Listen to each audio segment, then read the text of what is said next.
बात रही मुसलमानों को लेकर के, तो मुसलमान के लिए स्टेक होल्डर्स कई हैं। यहां आरजेडी कहती है कि मुसलमान हमारे वोटर्स हैं, कांग्रेस में कॉन्फिडेंस बढ़ा है कि मुसलमान हमारे वोटर्स हैं, और एआईएमआईएम भी है, वो कहती है मुस्लिम्स हमारे वोटर्स हैं, और इधर जन स्वराज पार्टी को भी लग रहा है कि हम मुस्लिम उम्मीदवार उतारेंगे तो वोट हमारे पक्ष में भी आएगा। और कुछ प्रतिशत आप कह लीजिए जेडीयू को भी भरोसा है कि वो हमें वोट करेंगे। और जहां तक आपको पता होगा कि गुलाम रसूल बलियाबी लगातार सीमांचल में डटे हुए हैं, घूम घूम करके कह रहे हैं कि नीतीश ने तुम्हारे लिए क्या किया है, तुम्हारे कब्रगाह की घेराबंदी नीतीश ने कैसे की है, तुम्हारे मदरसा के शिक्षकों का मानदेय कैसे नीतीश कुमार ने तय किया है, मुसलमानों के लिए नीतीश कुमार ने क्या कुछ नहीं किया है, तुम अगर नीतीश के नहीं हो सकते तो तुम किसी के नहीं हो सकते। और इस काम में गुलाम रसूल बलियाबी भी उतरे हुए हैं। अब सवाल यह उठता है कि चुनाव का परिणाम तो चुनाव के बाद ही आता है, और चुनाव परिणाम में यह तय हो पाएगा कि ये एसआईआर का मुद्दा कितना बड़ा मुद्दा है।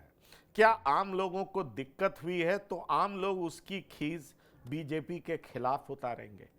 क्या आम लोग इसलिए तेजस्वी यादव को भरोसा करेंगे? क्या वाकई नीतीश कुमार का चार्म कम हो गया है? क्योंकि देखिए, जब जब हम बात करते हैं नीतीश का चार्म कम हुआ है, आपने देखा लोकसभा में परिणाम क्या आया, नीतीश कुमार काफी मजबूत नजर आए। अब सवाल उठता है कि विधानसभा में लोग उनको कहते हैं, कोई कहता है अचेत है, कोई कहता है निष्क्रिय हैं, कोई कहता है किसी काम के नहीं रह गए हैं, लेकिन क्या वाकई जनता ऐसा मानती है? ये एक सवाल है। इसलिए मैं आपसे कह रहा हूं, क्योंकि देखिए जिस तरीके से नीतीश एक के बाद एक कई घोषणा कर रहे हैं, इतने लोगों को उन्होंने नौकरी दे दी है, 50 लाख का उन्होंने टारगेट टच कर लिया है। उनके सुपुत्र कह रहे हैं कि 94 लाख लोगों को 2-2 लाख रुपया देने की योजना पे काम चल रहा है। कई जीविका दीदी के पैसे बढ़ा दिए गए हैं। कई ऐसे लोग हैं जिनका पेंशन भत्ता जो है वो कई गुना बढ़ा दिया गया है। टीचर्स की बहाली हो रही है, 50 लाख बहाली हो चुका है, अभी भी वैकेंसीज निकला है। तो ऐसे में सवाल उठता है कि नीतीश अपने पिटारे को खोल करके लोगों में बांटे जा रहे हैं, और फिर भी क्या लोग नीतीश को वोट नहीं करेंगे? ऐसा हो सकता है क्या? ये देखना दिलचस्प होगा। कई बार भारतीय राजनीति में ऐसा देखने को मिला है कि बहुत सारे पॉपुलिस्ट मेजर लेने के बाद भी जनता नकार देती है।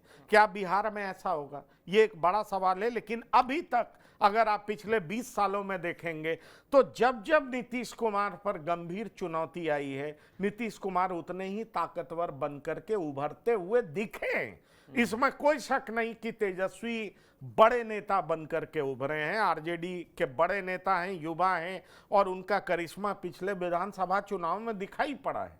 लेकिन क्या वही तेजस्वी यादव इस बार उसी करिश्मे के साथ चुनाव में परिणाम हासिल करेंगे, मतदाताओं का विश्वास हासिल करेंगे?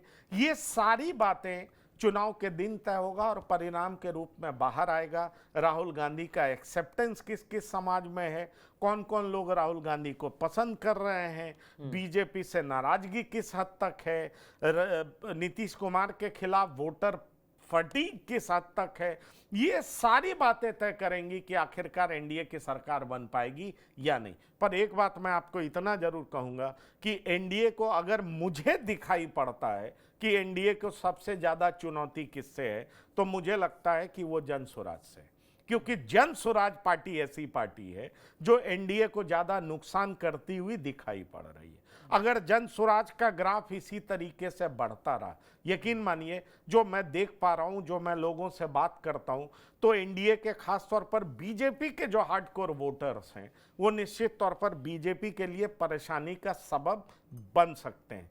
इसलिए कहीं ये फैक्टर ना एनडीए की हार की वजह बन जाए, क्योंकि आरजेडी के भीतर भी जो मंथन चल रहा है उसमें यह माना जा रहा है कि 67 ऐसी सीटें हैं जहां पर जन स्वराज एनडीए को भयानक डेंट पहुंचाएगा और वो आरजेडी की जीत की वजह बनेगा, और इसलिए तेजस्वी यादव सीएम बन सकते हैं। अब देखिए आने वाले समय में क्या होगा।